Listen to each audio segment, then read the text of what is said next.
Mahendran. Thank you so much. நீங்கள் actually சூப்பராக பேசுகிறீங்க, டாக்டர் மாதிரி இல்லை. அண்ட் எல்லாருக்கும் வணக்கம். ஜண்டமட்டா வாங்க மேலே வாங்க. விஸ்வான் தான் வந்து கூப்பிட்டுருந்தாரு, ப்ரோ ஒரு சாங் பண்ணியிருக்கேன் அப்படின்ட்டு. எனக்கு இவர் ரொம்ப பிடிக்கும். ஏன்னா நான் நிறைய படங்கள் நான் தேட்டருக்கு போய் பார்த்துட்டே இருப்பேன். நான் எல்லா ஆர்டிஸ்ட்டையும் நான் நோட் பண்ணுவேன். ஏன்னா ஒரு படத்துடைய சக்ஸஸுமே அந்த படத்துடைய ஹீரோக்கிட்டையும் அந்த படத்துடைய டைரக்டர்கிட்ட மட்டும் கிடையாது, அதில் இருக்கிற ஒரு ஆர்டிஸ்ட்டுக்கிட்டையுமே அது இருக்குது. அது இவரை நான் கபாலியில் பார்க்கும்போது எனக்கு ரொம்ப சந்தோஷமாக இருந்துச்சு. ஏன்னா ஒன்ஸ் நம்ம ரஜினி சாரை பார்க்க ஆரம்பிச்சிட்டோன்னே நமக்கு அன்றைக்கி யாருமே தெரிய மாட்டாங்க. ஒருத்தர் அவருக்கு ஆப்போசிட்டில் மாசா அவரோட பொண்ணையே சைட் அடிச்சுட்டு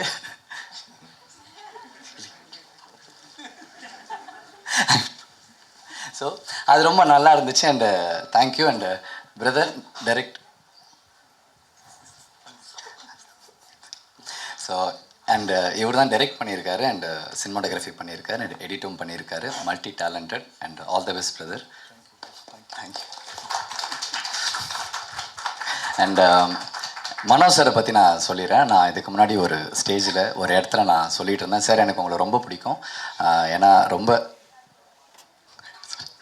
என்னங்க என்றைக்குமே என்ன பேச மாட்டீங்களா? மனோஜ் சார் வந்துட்டு ஒரு சாங்கு, அந்த செண்பகமே சாங் எனக்கு ரொம்ப சின்ன வயசுலேருந்தே பிடிக்கும். ஏன் பிடிக்கும்னா, நான் ஒரு பயங்கரமான ஒரு அனிமல் லவர். அந்த சாங் கேட்டதுலேருந்து எந்த அனிமலை பார்த்தாலும் எனக்கு பேக்ரவுண்டில் அந்த ஒரு சாங் தான் ஓடிக்கிட்டே இருக்கும். சார் இன்றைக்கி நான் வெஜிடேரியனாக இருக்கேன் ஒரு 18 வருஷமாக. அதுக்கு ஒரு மிகப்பெரிய ரீசன், ஃபர்ஸ்ட் ரீசன் நீங்கள் மட்டும்தான் சார். தேங்க்யூ. அண்ட் ஸ்டேஜில் இருக்கிற எல்லாருக்குமே தேங்க்யூ சார். வணக்கம். எல்லாருக்கும் வணக்கம். ரொம்ப சந்தோஷமாக இருக்குது. ஜென்டல்மேன் அந்த சாங் வந்து இந்த டீம் அந்த கான்செப்ட் ரொம்ப பிடிச்சிருந்தது. இந்த பாட்டு கோரியோகிராஃபி பண்ண சுரேஷ், அவர் அழகான ரொம்ப நல்ல டான்ஸர், அதுவும் நல்ல அழகாக கோரியோகிராஃபி பண்ணியிருக்காரு. அவருக்கு வாழ்த்துக்கள். நான் ப்ரொடியூசர் சார்கிட்ட கேட்டிருந்தேன் இந்த மாதிரி சாங் என்ன அப்படின்னா, அவர் ஒரு நம்ம வினோத்துக்காக தான் பண்ணுறோம். நான் வினோத்தும் நம்மளோட அசிஸ்டன்ஸ் தான். அவருக்கு ஒரு பெரிய கைத்தட்டல் கொடுங்க. ஏன்னா ஒரு கேமராமேனாக இருந்து ஒரு டைரக்டராக இருந்து அது வந்து என்ன வேணுமோ அதை அழகாக வாங்கியிருக்காரு விஷுவலில். ஆல் தி பெஸ்ட் பா, கங்க்ராச்சுலேஷன்ஸ். எனக்கு ரொம்ப பிடிச்சிருந்தது இந்த பாட்டு. நம்ம ப்ரொடியூசரை சொல்லணுன்னா, பெரிய சர்ஜன், அதாவது அப்படி ஒரு டாக்டரு சார். நீங்கள் இந்த வரிகள்லாம் எவ்வளோ அழகாக அற்புதமாக என்ன விஷயம்னா, அவருக்கு இருக்கிற ஒரு ரிலாக்ஸேஷனுக்கு இது மாதிரி ஒரு விஷயம் பண்ணுறேன், அதனால தான், வேறு ஒன்றும் இல்லை மாஸ்டர் அப்படின்னாரு. அப்போ தான் எனக்கும் புரிஞ்சுது. என் டாக்டரும் டாக்டர் சார் 2 years 3 years அவங்க வந்து ரீல் பண்ணும்போது அவங்க அது ஒரு ரிலாக்ஷன் என் கூட வந்து ஆடுவாங்க அப்படின் போது அந்த ஸ்ட்ரெஸ்ஸை வந்து இங்கே வந்து பண்ணி அதை வந்து பண்ணுவாங்கன்னா, எல்லாருக்கும் நினச்ச ப்ரொஃபஷனல் அவர் சொன்னார், நான் இப்படி தான் வரணும்னு நினச்சேன், ஆனால் டாக்டரை போனேன் அந்த நினச்ச ப்ரொஃபஷனல் அடையிறதுக்கு. ஆனால் இந்த டைமில் வந்து இது பண்ணது பெரிய கைத்தட்டல் கொடுக்கணும் சார். உங்களோட அற்புதமான கான்செப்டை உங்களுக்குள்ளே இருந்ததை தெரிய வச்சதுக்கு. இந்த நெக்ஸ்ட் விஸ்வாந்த். எல்லாருக்குமே விஸ்வாந்த் வந்து இன்றைக்கி கபாலி விஸ்வாந்த் அப்படிலாம் தெரியும். நான் ரியாலிட்டியில் ஒரு ஜட்ஜாக இருக்கும்போது வந்து பட்டையை கலப்பி ஃபோக் ஆடணும் பெரிய டான்சர் அவர் வந்து அப்படி இருக்கும்போது நான் டைரெக்டாக வந்து உங்களுக்கு முகம் கலையாக இருக்குது, நீ நல்லா ஆக்டிங் பண்ண. அப்போ நான் வந்து ஒரு விஷயம் சொன்னது அதை எடுத்து இன்றைக்கி மாபெருமாக ஒரு விஸ்வரூபமாக வந்திருக்கிறது தான் விஸ்வாந்த். இந்த எக்ஸ்பிரஷன்ஸ்லேயே பார்த்தாலே தெரியும் இந்த ஜென்டல்மேன் அந்த அதாவது இவரோட என்ன சொல்லனா, ஒரு விஷயத்த பண்ணனா இவ்வளோ பண்ணால் அவ்வளோ பண்ணால 100% கொடுப்பார். அதான் விஸ்வாந்த். ஸோ அது நம்மளால் ஸோ அதுதான் எனக்கு விஸ்வாந்த்கிட்ட ரொம்ப பிடிச்சது. ரொம்ப 100% ஒர்க் பண்ணுறது. இவங்களுக்கு பிகைன்லாம் பார்த்தீங்கன்னா, நம்ம சிம்புதேவன் சார், துரை சார்லாம் அவங்க கூட நிறைய சாங்ஸ் கோரியோ ஒர்க் பண்ணியிருக்கோம். சிம்புதேவன் சார் சொல்லணும்னா, நாங்கள் எல்லோரும் தெரியும் நம்மளை புலி தளபதிக்கு புலி, அந்த ஜிங்கிலியாலாம் அவர் அந்த பாட்டில் ஒவ்வொரு லைன் எப்படி இருக்கணும், ஒவ்வொரு விஷயம் இருக்கணும், செகண்ட்ஸ் முதல் கொண்டு அப்படி ஒர்க் பண்ணுற டைரக்டர்ஸ். அவங்களுக்கு பெரிய இந்த நேரத்தில் பெரிய நன்றி சொல்லணும் சார், உங்களுக்குலாம் நான் ஒர்க் பண்ணதுக்கு.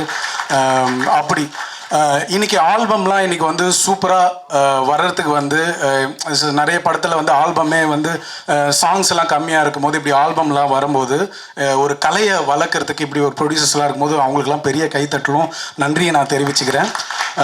இப்போது போட்டு நம்மளுக்கு எல்லாருக்கும் கோட்டு தெரியும். நம்ம போட்டுன்னு ஒன்று சிம்புதேவன் பண்ணிகிட்டு இருக்காரு. அதுலேயும் ஒரு ஒரு ஆல்பமாக ஒரு சாங் பண்ணியிருக்காரு. அதுலேயும் கோரியோ பண்ணியிருக்கோம். ஏன்னா ஒரு படத்தில் சாங் இருக்க மாட்டுது. ஏன்னா அந்த கான்செப்டாக வந்து அவங்க அற்புதமாக அந்த கதைக்குள்ளே போகிறாங்க. இருந்தாலும் ப்ரமோஷனுக்குன்னு ஒரு ஆல்பம் மாதிரி வரும்போது அதுலேயும் இதை மாதிரி எங்களை கலையை வளர்க்குறதுக்கு எங்கள் நடன கலைஞர்களுக்காக சார்பாக நன்றியை தெரிவிச்சுக்கிறோம் sir. Thank you so much. All the best Vishwan. Thank you. எல்லாருக்கும் வணக்கம். இந்த விழாவில் கலந்துக்கிட்டது மிக்க மகிழ்ச்சி. ஸோ எனக்கு பிடிச்சவங்க எல்லாரும், மேடையில் இருக்கவங்க எல்லாமே எனக்கு ரொம்ப பிடிச்சவங்க தான். கொஞ்சம் பேர் தெரியும், கொஞ்சம் பேர் தெரியாது, அவ்வளோதான். பிஎல் தேனப்பன் சார், சிம்புதேவன் சார்லாம் படம் பார்த்துட்டு, அயோத்தி பார்த்துட்டு ரொம்ப நேரம் என்னை பாராட்டி ரொம்ப நேரம் என்கிட்ட பேசிகிட்டு இருந்தாங்க. ஸோ அந்த நேரத்தில் சாருக்கு நான் நன்றி தெரிவிச்சுக்கிறேன். ஜண்டமட்டான் இந்த இதில் வந்து எனக்கு வந்ததுக்கு 2 காரணம் தான். ஒன்று வந்து நிக்கில் முருகன் சார், இன்னொன்று நம்ம விஸ்வாந்த் ப்ரோ. ஸோ விஸ்வாந்த் அண்ணன் வந்து எனக்கு இங்கே வச்சு இல்லை, ஊரில் இருக்கும் போதே தெரியும். நாங்கள் 2 பேருமே திருநெல்வேலி தான். அவர் காலேஜ் கல்ச்சர் ப்ரோக்ராம்லாம் வந்தார்னா எந்த காலேஜுக்கு போனாலும் அவர் தான் ஃபஸ்ட் ப்ரைஸ் வாங்குவார். ஸோ அப்போவே அவர் வந்து பெரிய டான்ஸர், பெரிய இதாக இருக்கும். ஸோ இங்கே சினிமாவுக்கு வந்து அவரை பார்க்கும்போது ரொம்ப சந்தோஷம். நிக்கில் முருகன் வந்து எனக்கு ஒரு அண்ணன் மாதிரி.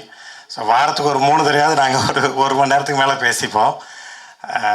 ஒவ்வொரு இடத்துலையும் அயோத்தி வந்து வெற்றி பெறும்போதெல்லாம் வந்து ஒவ்வொரு இடத்துலையும் அவார்டு வாங்கும் போதெல்லாம் அவர் கூட பிறந்த தம்பியோட படம் அவார்டு வாங்கினா என்ன சந்தோஷப்படுவாரோ அந்த மாதிரி பாராட்டி பேசுவாங்க.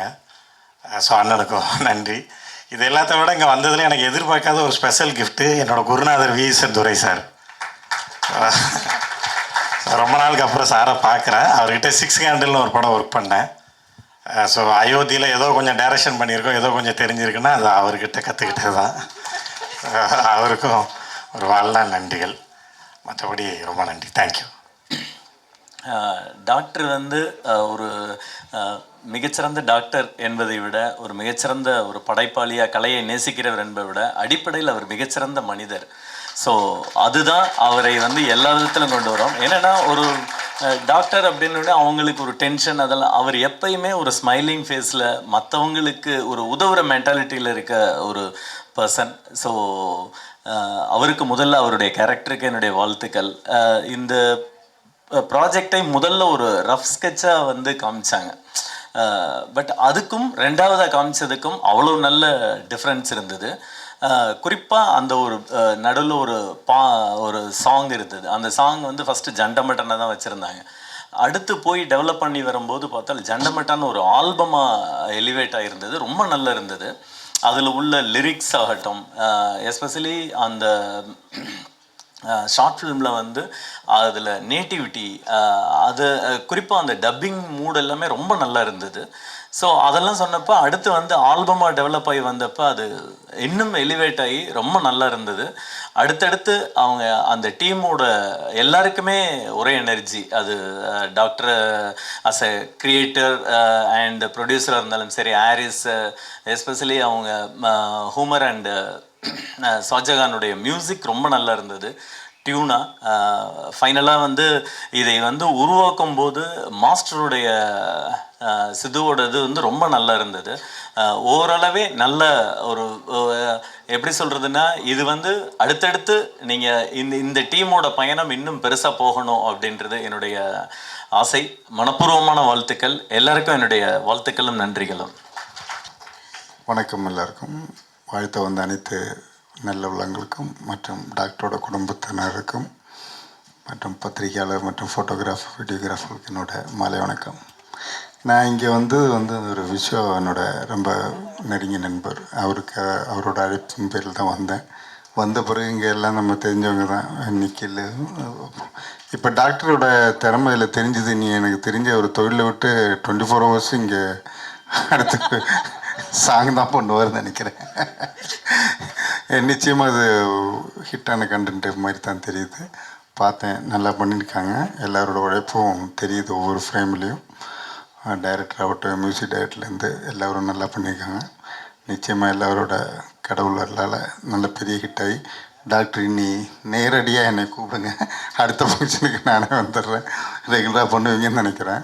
பண்ணுங்க. வாழ்த்துக்கள். நன்றி. இது நான் ஜஸ்ட்டு ஷார்ட்டாக இந்த ஆல்பம் வந்து எப்படி உருவாக்கணுன்ற ஒரு எண்ணம் ஏற்பட்டுச்சுன்றதை மட்டும் சொல்லிவிட்டு என்னுடைய ஒரு ப்ரொஃபவுண்ட் தேங்க்ஃபுல்னஸ் எல்லாருக்கும் என்னுடைய நன்றியை வந்து தெரிவிச்சுக்கலான்னு நினைக்கிறேன். இதை ஒரு ஆப்பர்ச்சுனிட்டியாக எடுத்துகிட்டு சின்ன வயசில் வந்து என்னுடைய பாட்டி எங்கள் ஊரில் நாகர்கோயில், எனக்கு சொந்த ஊர் நாகர்கோயில். நாகர்கோயிலில் எங்களுடைய பாட்டியை நாங்கள் அப்பா அம்மான்னு கூப்பிடுவோம். எங்கள் அப்பா அம்மா சொன்ன ஒரு கதை, அந்த கதை வந்து நமக்கு சின்ன வயசில் ரொம்ப மனசில் ரொம்ப ஆழமாக பதிஞ்சிருந்த ஒரு கதை அது. அது ரொம்ப நாளாக வந்து அதை உள்ளுக்குள்ளேயே யோசிச்சுட்டு இருக்கிறப்ப, எப்போமாவது ஒரு வாய்ப்பு கிடைக்கிறப்ப நம்ம அதை பப்ளிஷ் பண்ணணும்னு நினச்சேன். படமாக எடுக்கணும்னு நினச்சதில்ல, பப்ளிஷ் பண்ணணும்னு நினச்சிட்டு இருக்கிறப்ப அது ஒரு பக்கம் போயிட்டு இருந்தது. அப்போது படித்து டாக்டராகி இப்படி வந்தாச்சு, அந்த வழியில் போக முடியல. நிறைய பழக்கம் ஏற்படுறப்ப இசைத்துறையில் உள்ள ஒரு ரொம்ப ஒரு 25-30 வருஷம் ஃபேமஸான ஒரு கிட்டாரிஸ்ட், ரொம்ப ஃபேமஸ் கிட்டாரிஸ்ட். அவங்க நம்ம கேட்குற நிறைய பாடல்கள் வந்து அவங்க வாசித்தது தான் பழைய காலத்தில், எம்எஸ்வி சார் காலத்துலேருந்து. அவங்களுடைய ஒரு நட்பு கிடைக்கிறப்ப அவங்க ஒரு நாள் வந்து ஒரு சின்ன விஷயம் சொன்னாங்க. அதாவது நான் அவங்கள்ட்ட கேட்டேன், இப்படி ஒரு ஆல்மோஸ்ட் 30 இயர்ஸ் வாசிச்சுட்டே இருந்துட்டு எப்படி சார் நீங்கள் ஆல் ஆஃப் அ சடன் ஒரு நாள் சடார்னு டக்குன்னு அப்படியே அப்ரப்டாக நிறுத்திட்டு இன்னையோட நீ வாசிக்கலைன்னு போனீங்க, எப்படி நீங்கள் அந்த மாதிரி உங்களால் அப்படி பண்ண முடிஞ்சுது அப்படின்னு நான் கேட்குறப்ப அவர் எனக்கு வந்து ஒரு சின்ன இன்சிடென்ட்ஸ் சொன்னார். அதாவது இப்படி நான் வெளிச்சத்தையே நான் பார்க்க மாட்டேன் டாக்டர். நான் விடிய காலையில் நேராக பிரசாத் ஸ்டுடியோ வெயில் வர்றதுக்கு முன்னாடி போனேன்னா திரும்ப நைட்டு எப்போ நான் வீட்டுக்கு போகிறேன்னு எனக்கு தெரியாது. எனக்கு பகலில் வந்து இங்கே என்ன நடக்குதுன்னு எனக்கு தெரியாது. இப்படியே போச்சு இந்த மாதிரி ஒரு 25-30 இயர்ஸு. திடீர்னு ஒரு நாள் வந்து என்னுடைய ஒய்ஃப் வந்து என்னை கம்பல் பண்ணி ஒரு சொந்தக்காரங்களுடைய கல்யாணத்துக்கு நீங்கள் வந்தே தீரணும்னு சொல்லிட்டா. நான் அவ்வளோ நாள் ரொம்ப டாட்ஜ் பண்ணிகிட்டு இருந்தேன். பட்டு அந்த தடவை என்னால் முடியலை. நான் வந்து அந்த மேரேஜுக்கு போகணுன்ற மாதிரியான ஒரு சூழ்நிலை ஏற்பட்டதுனால நான் ஸ்டூடியோக்கு போயிட்டு ஒரு ஃபஸ்ட்டு கால் ஷீட்லாம் முடிச்சுட்டு காரில் வீட்டுக்கு போகிறேன். நான் வீட்டுக்கு போகிறப்ப ஜெமினி ஃப்ளைஓவரில் பயங்கர டிராஃபிக்கு, ரொம்ப டிராஃபிக்காக. என்னடா இவ்வளோ டிராஃபிக்காக நின்றுட்டுருக்கு. நான் கார் கண்ணாடி, அப்போ ப்ரீமியர் பத்மினி கார் கண்ணாடியை இறக்கி விட்டுட்டு பக்கத்தில் ஒரு ஆட்டோக்காரர் இருந்தார். அவர்கிட்ட ஏன்பா இது இவ்வளோ டிராஃபிக் ஜாமாக இருக்குதுன்னு நான் கேட்டேன். அப்போ அவன் என்னை எப்படி மேலேயும் கீழையும் பார்த்துட்டு, ஏன்பா நீ என்ன இவ்வளோ நாள் உள்ளே இருந்துட்டு வந்தியா, டெய்லி இங்கே இப்படி தானப்பா இருக்குது அப்படின்னு சொன்னான் அந்த ஆட்டோக்காரர் சொன்னார். நான் அப்படியே யோசிச்சுட்டே போகிறேன், உலகத்தில் இப்படிலாம் நடந்துகிட்ருக்கு போல், நமக்கு ஒன்றும் தெரியலன்ட்டு. வீட்டுக்கு போனவுடனே என் ஒய்ஃபை வந்து கிளம்பாமல் இருக்கிறா. கல்யாணத்துக்கு போகணும், ஆனால் அவள் கிளம்பவே இல்லை. ஏமா இன்னும் கிளம்பலை அப்படின்னு கேட்குறப்ப, என்னத்தை கட்டிட்டு போகிறது கல்யாணத்துக்கு அப்படின்னு அவள் என்கிட்ட கேட்டா. வார்ட்ரோப்பில் ஒரு 400 பட்டு சேலை இருக்குது சார் எங்கள் வீட்டில். 400 பட்டு சேலை இருக்குது. பெட்டில் ஃபுல்லாக ஏகப்பட்ட பட்டு சேலை எப்படி பரப்பி போட்டுட்டு என்னத்தை நான் கட்டிட்டு போகிறது அப்படின்னு அவள் கேட்டோன்னே எனக்கு அது ஒரு மனசில் வந்து ஒரு பெரிய ஒரு தாக்கத்தை உண்டு பண்ணிச்சு. மனுஷனுடைய ஆசை வந்து எந்த அளவுக்கு இருக்குது. ஆனால் இதில் ஒரு முக்கியமாக நம்ம நோட்டீஸ் பண்ண வேண்டிய விஷயம் என்னென்னா, அவள் சொல்கிறா, ஒய்ஃப் வந்து சொல்கிறா, இந்த சேலையை வந்து இதை கெட்டாமா, இது புதுசு தானே, அது ஏற்கனவே ஒரு வாட்டி கட்டியாச்சு, இதை கட்டினா இது ஏற்கனவே 2 தடவை கட்டிட்டேன்ற மாதிரி அவள் சொல்லிகிட்டு இருந்தோடனே அப்போ தான் நான் நினச்சேன், மனுஷனுக்கு வந்து தாங்கிட்ட என்ன இருக்குது அப்படின்றது வந்து அவனுடைய கவலையே கிடையாது. அடுத்தவங்கிட்ட இல்லாதது என்னது என்கிட்ட இருக்குன்றது தான் மனுஷனுடைய ஒரு முக்கியமான ஒரு கவலையாக இருக்குன்றது அன்னைக்கு நான் ஃபீல் பண்ணேன். அப்போ முடிவு பண்ணேன், ஓடி சம்பாதிச்சதெல்லாம் போதுண்டா, இதோடு நம்ம நிறுத்திக்கோன்னு சொல்லிட்டு நான் அடுத்த நாள்லேருந்து நான் ஸ்டூடியோக்கு போகல டாக்டர்னு அவர் சொன்னார். ஸோ இந்த விஷயத்தெல்லாம் நான் மனசுக்குள்ளே வச்சுட்டு இருக்கிறப்ப எனக்கு தோணிச்சு, சரி நம்மளுடைய ஆசைன்றது வந்து ஒரு சாதாரண பேராசை, இப்படி வாழ்கிற வரைக்கும் இப்படியே இருக்கிறியடா, நீ போகிறப்ப என்னத்தை கொண்டு போகிற, ஒரு 6 அடி நிலம் தானே உனக்கு சொந்தம் அப்படின்னு தான் எல்லாரும் சொல்லிகிட்டு இருப்பாங்க. ஆனால் மனுஷனோட ஆசை அந்த 6 அடி நிலத்தோடு போகிறதில்ல. அதையும் தாண்டி அவனுடைய ஆசை வந்து ஒரு பேராசையாக இருக்குது, பேயாசையாக இருக்குது அப்படின்ற ஒரு தாட் வந்தது.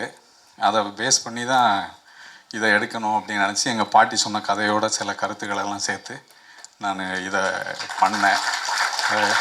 ஹாரிஷ் வந்து இதில் ரொம்ப உறுதுணையாக இருந்து இதை ஒரு நல்லபடியாக நடத்தி கொடுத்துருக்காரு. அதனால் அவருக்கு என்னுடைய நன்றி. அவர் நல்லா வளரணுன்றது என்னுடைய வாழ்த்துக்கள். அப்புறம் இதில் வந்து நான் ரொம்ப இண்டிவிஜுவலாக நிறைய பேருக்கு தேங்க் பண்ண வேண்டியிருக்கு. ரொம்ப டைம் எடுத்துக்கலாம், இருந்தாலும் ரொம்ப முக்கியமான ஒரு நபர்னு எனக்கு இதில் ஒரு உத்வேகமாகவும் ஒரு சகோதரன் மாதிரி முழுசாக தோள் கொடுத்து என்னை நீங்கள் இதை பண்ண முடியும்னு எனக்கு ரொம்ப இதாக கொடுத்துட்டு இருந்தது வந்து சிம்புதேவன் சாருக்கு வந்து என்னுடைய நன்றிகள். அப்புறம் விசட் துரை சார், இன்னொரு சார், அவர் வந்து அவங்கெல்லாம் பெரிய ஜாம்பவான்கள். என்னைய ஒரு மனுஷனாக மதித்து எனக்கு சில பல ஐடியாக்களெல்லாம் கொடுத்து நான் பண்ணுற விஷயங்களை வந்து என்கரேஜ் பண்ணி அவங்கெல்லாம் வந்து சாரெல்லாம் வந்து அந்த ஷூட்டிங் ஸ்பாட்டுக்கே வந்து ரொம்ப என்கரேஜ்மெண்ட் கொடுத்தாங்க. ஸோ அவங்களுக்கு நான் ரொம்ப கடமைப்பட்டிருக்கேன். மனோஜ் சார் வந்து நான் வந்து கட்டாயம் சொல்லணும், சார் வந்து ஒரு பெரிய லெஜெண்டு. சாரை பற்றி நான் சொல்லி தெரிய வேண்டியதில்லை. பட் சார் வந்து ஒரு நம்மளை ஒரு சாதாரண ஆளுன்ற மாதிரி சார் யாரையும் நினச்சதா நான் என் வாழ்க்கையில் நான் வந்து பார்த்ததே கிடையாது. சார் கூட பழகின இந்த சில வருடங்களில் வந்து அவர் யாரையுமே வந்து ஒரு சாதாரண ஆளாக அவர் நினச்சதே கிடையாது. அந்த மாதிரியான ஒரு ஜெம் ஆஃப் பர்சன் சார். சாருக்கு என்னுடைய நன்றிகள். அப்புறம் வந்து எங்களுடைய அழைப்பை ஏற்று இந்த இதுக்கு வந்திருக்கக்கூடிய எல்லா பெரியவங்களுக்கும் என்னுடைய வணக்கத்தை தெரிவிச்சுக்கிறேன்.